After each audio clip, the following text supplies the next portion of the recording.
The Sacramento Kings are off to a really strong start, putting together their new coaching and front office staffs. On today's show, we'll run through the names that are reportedly joining Doug Christie and Scott Perry here in Sacramento. Some familiar names, some names that have been around the NBA a long time. It's all right here on Locked On Kings.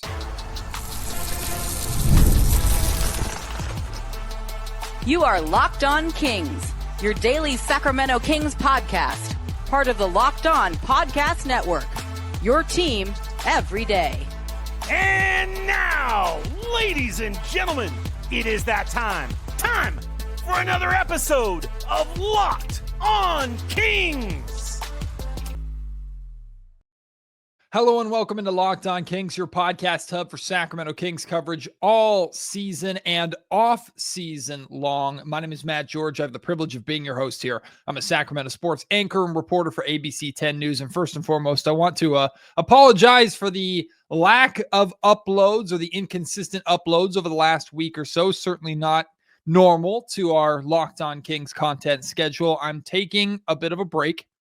I'm taking a week off of my work duties at ABC 10, just chilling, kind of recovering a little bit. It's been a crazy season, to say the absolute least. So I hope you don't mind the frequency of Locked On Kings being a little bit on the lower end to start this season. At the end of the podcast, I'll talk a little bit more about what's coming, including still the fans-only week that I want to do here on Locked On Kings, where you, the listeners, take over the podcast, and I'll speak to a number of Sacramento Kings fans just about this season, their optimism or pessimism for the future of the team. That's all coming later on in the show and later on in the offseason. But I want to make sure you understand that this is not how the offseason is going to be. One upload every handful of days, right? We'll get back to our normal schedule as things start to pick up again. But I hope you enjoyed my most recent episode, which was my interview with Doug Christie after his press conference inside the Kings practice facility. If you missed that, I spoke with him about 10 minutes. I primarily prioritized his relationship with Scott Perry. Like, that was the main thing that I took away from their press conference that I wanted to talk about a lot. I understand you might want to get more into the X's and O's of basketball, how the Sacramento Kings are going to play, what this roster is going to look like. But in reality, on a day like that, you're not going to get much of that because they've barely started, right? They can talk to you about hypothetical things that they may or may not want to do, but they don't want to get too far ahead of themselves. What they can talk about is what they've already experienced, which is working together, the conversations that they've had that ultimately got them to the point where Scott Perry hired Doug Christie as his head coach going forward. So we'll talk more about their relationship. And then, of course, we'll get into the basketball side of things. We're already going to dive into some of the basketball side of things today with the staffs that they're putting together. But go and check out that interview if you have missed it. But let's start with Doug Christie's coaching staff, because we've had a lot of reports. Now, all of this is report-based, right? Nothing has been officially announced yet. But understand that if there are reports coming out from the incredible sources like Sam Amick and Sean Cunningham and others that I'll reference here on the podcast here today, they're pretty credible. It means that it's more than likely going to happen, right? It just hasn't been set in stone yet. But let's talk about Doug Christie's coaching staff, because we have three names in particular that we know are reportedly going to be joining Doug here in Sacramento. One is actually a carryover from the last staff. Leandro Barbosa is reportedly staying with Doug Christie here. And I do think that even with last season's struggles, having some familiarity and carryover from last season is a good thing, right? Having someone who has been there in the trenches with Doug, who knows what Doug went through, right? And who was right there with him going through it. I think it's fair to say that the riding the wave, the roller coaster of the 51 games, I think it was, that Doug Christie was the interim head coach of the Kings, riding that wave with him, I'm sure there was trust built and a relationship strengthened through that process between Doug Christie and Leandro Barbosa. And having someone that you can trust wholeheartedly on your roster or on your bench, you need more than just one someone, and we'll get to that when we talk about Bobby Jackson. But having someone like that went through that fire with you, that you're battle tested together, right? I think that's important to have. It's unclear specifically if Barbosa will have a more prominent coaching role with Doug, if he'll be front of the bench or more back of the bench. He was very player development focused when he was brought in as part of Mike Brown's staff. He and Doug were more player development oriented. Doug actually had more responsibilities than LB did. Doug had a lot of rotational responsibilities on Mike Brown's staff. So I imagine we're going to see LB taking on some sort of advanced responsibility. I don't think he'll be anywhere near like a lead assistant role. But seeing LB back, I think is really, really solid. The thing that we've been talking about a lot, though, when it comes to Doug Christie's coaching staff is Doug's lack of experience, right? And that's not to say that he doesn't know basketball. That's silly. That's foolish. Doug is a genius when it comes to the game of basketball. But when it comes to coaching the game of basketball, Doug might lack expertise. And I think we saw at times, especially in the play-in game, like Doug struggles at times with certain X's and O's, certain concepts, certain strategies, right? He lacks that experience. He's a brilliant motivator. The players love him, but maybe there are other areas that he has weaknesses. We all have weaknesses. So we've talked about the need for the Kings and for Doug to bring in a lead assistant that he can lean on. Like Jay Triano is gone. Jay Triano is not returning. Doug leaned heavily on Jay, and Jay, being the professional that he is, wrote it out with Doug and helped Doug as much as he could over the remainder of last season after Mike Brown was fired and Luke Laux departed, right? But Doug needs his own Jay Triano.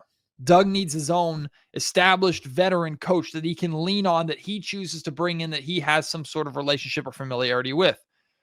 So according to significant reports, the Kings are targeting, and more specifically are pretty much heavily favored to bring in Mike Woodson as a lead assistant to Doug Christie. Now, this is pretty significant. If you're not familiar with Mike Woodson, he has been around the NBA for a very long time. He was the head coach of actually at the University of Indiana, the Indiana Hoosiers. He spent 4 seasons as their head coach, coached them to an 82-53 record. They made the NCAA national tournament twice.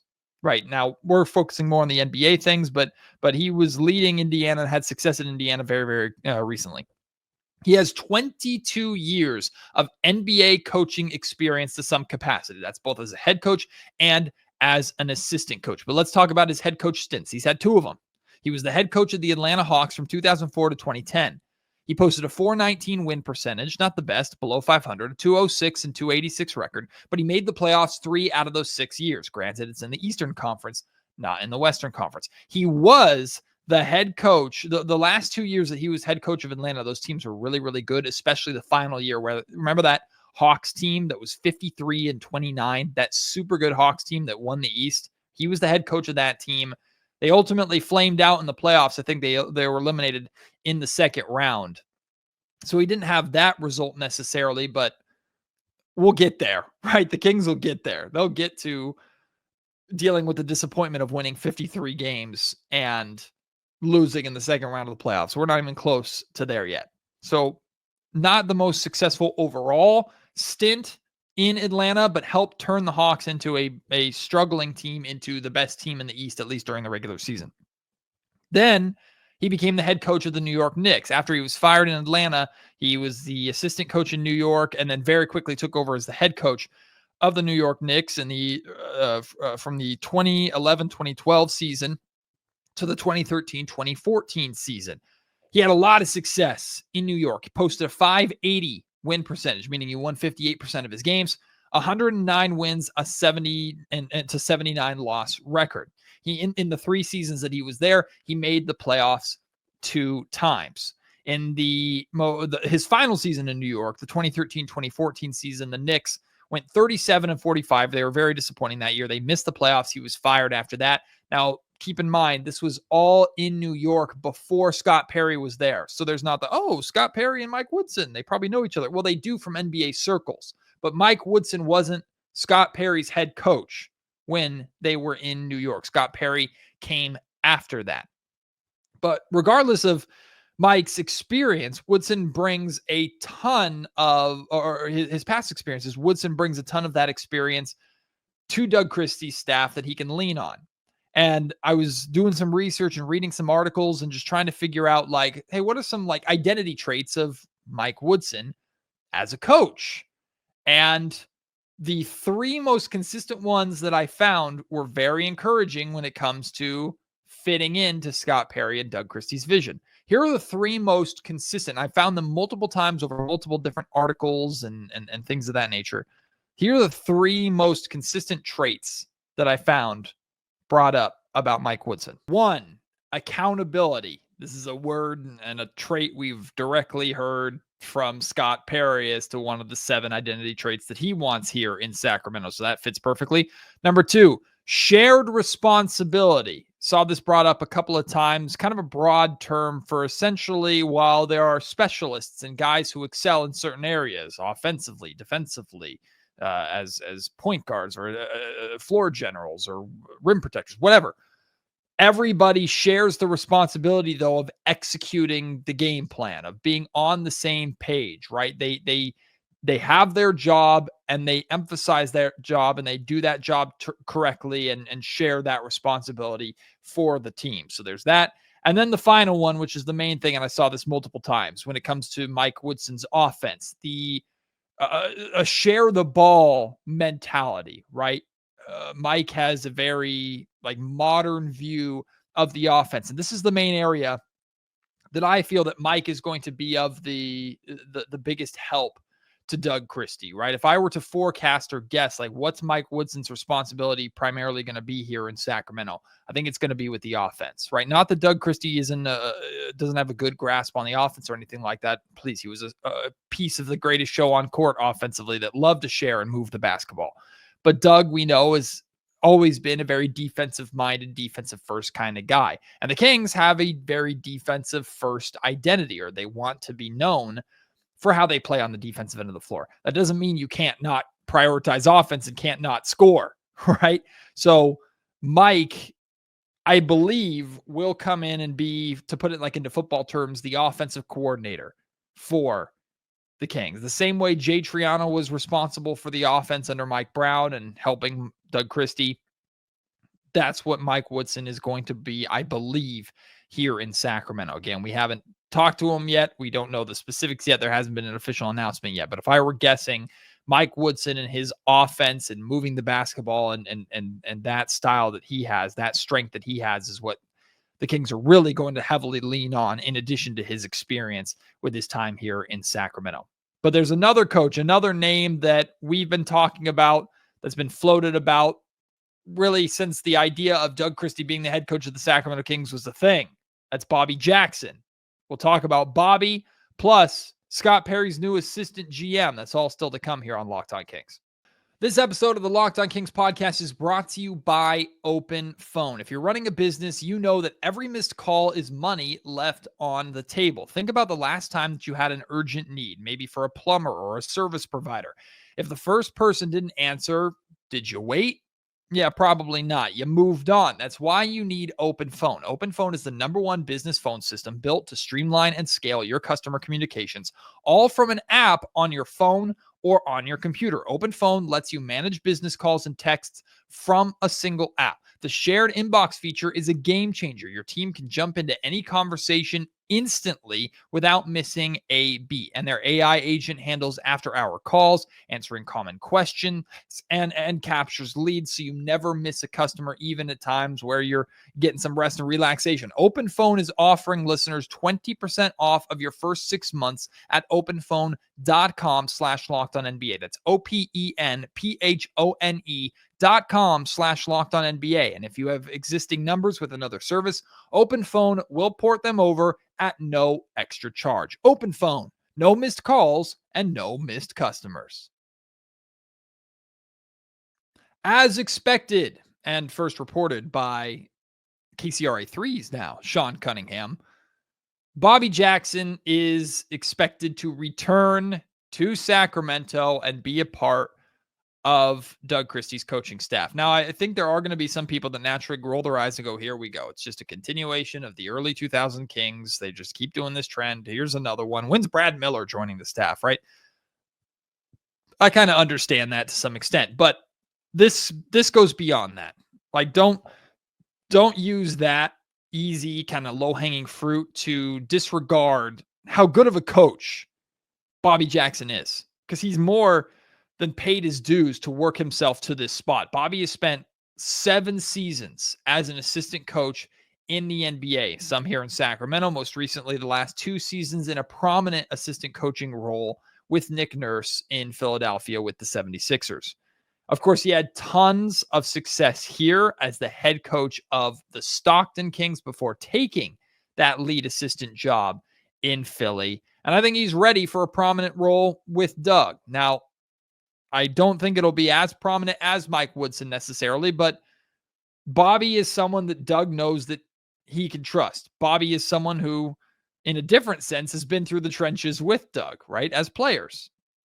So there's a very established understanding, very similar to what I talked about with Leandro Barbosa and how there's a trust between the two because Doug and LB went through the fire of last season together. Well, Doug and Bobby Jackson have gone through war together as basketball players, as NBA players here in Sacramento. So there's definitely going to be, like, I expect Bobby Jackson to have a pretty significant responsibility here in Sacramento. I don't know if it'll be to the coordinator status of like a Mike Woodson, but Bobby should be a front of the bench coach.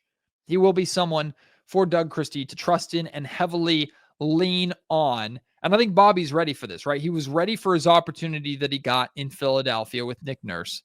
And regardless of how things have played out there in Philly, that certainly had nothing to do with Bobby Jackson. So don't use the disaster of the season that Philly just had as a reason to undermine Bobby. It's silly. It's foolish. It has everything to do with Joel Embiid's health and bad decisions by the front office. And if anything is on the coach, it's on Nick Nurse, certainly not Bobby Jackson or Nick's coaching staff. So don't let that cloud your judgment any kind of way.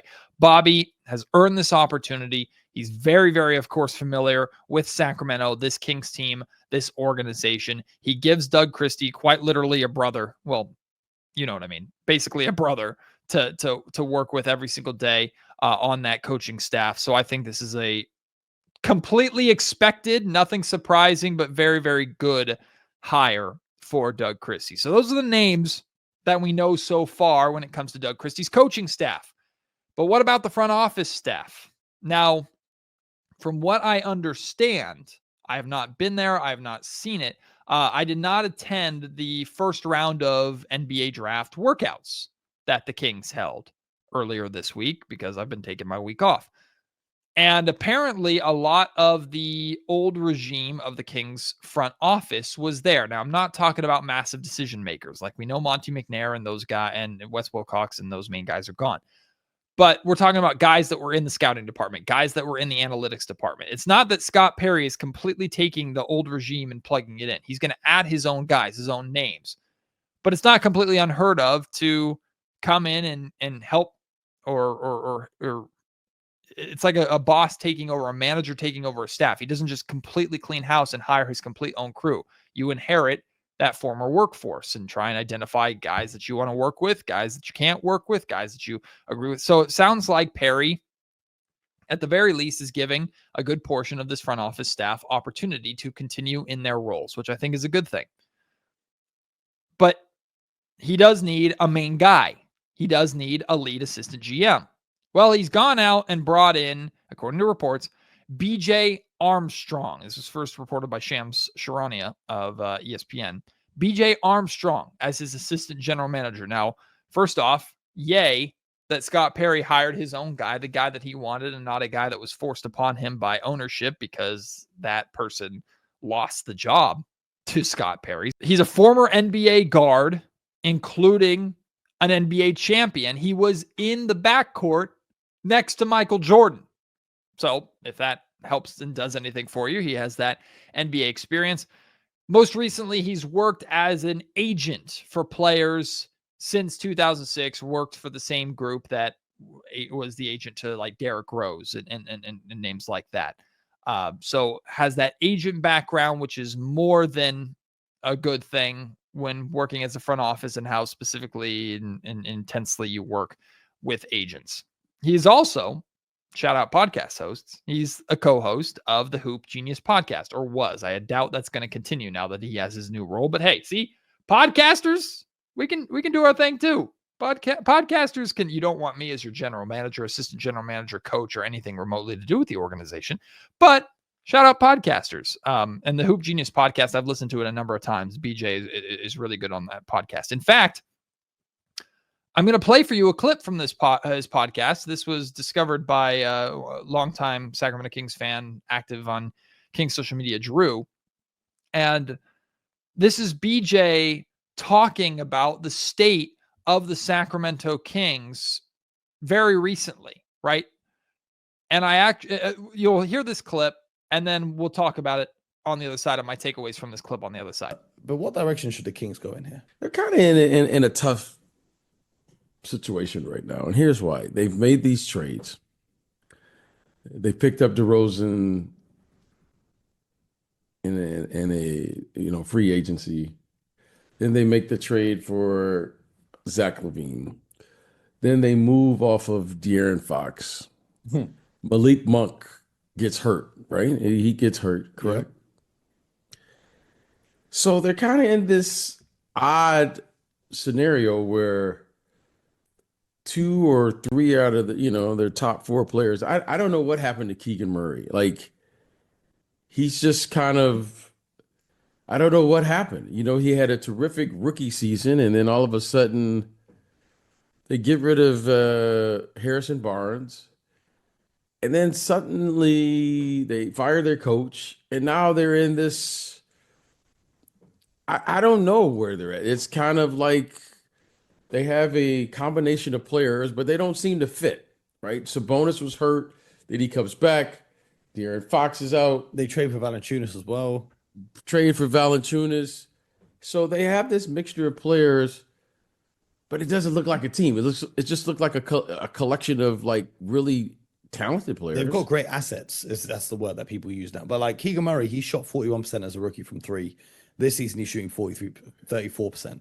He's been trending downwards. Yeah, I feel like the offense with a De'Aaron Fox is easier for a player like Keegan Murray to fit into compared to when the offense is a guy like DeRozan or LaVine. Yeah, it's again. And then I don't know. I'm just looking at their collection of players.